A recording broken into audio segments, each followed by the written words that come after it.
ما بينت ولا هندو باكس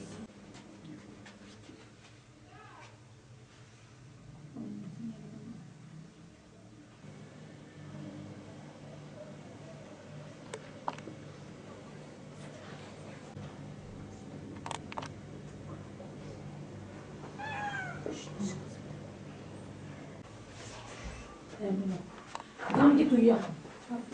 Git uyu. Kim onu yanladı?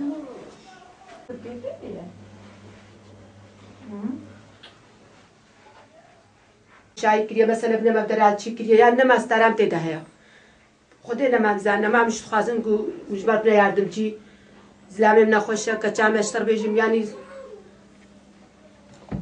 تشتي جستيو مسلمان اورا خودش وراسي زيش فيش ام الشبكه از هاتم قلت ما تاشتي روش سر تاشتي ومن خالبو خال فيدر كدريشكر وزاركي من هيل فيدر يسر وما عم دي جارك او كيف سر مدهات خواري ما ام جنابي ام جيجا ما خدت على ما خلاص كر ابات حالي ما صفيامه وتشتي ما تفيد بينا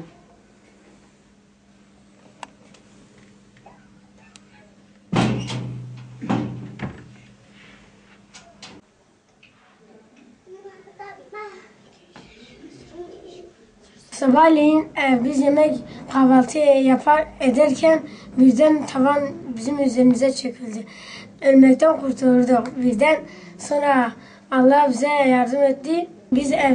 Biz evimizde korkuyoruz, yatmaktan korkuyoruz. Onun için hayırseverden yardım istiyoruz.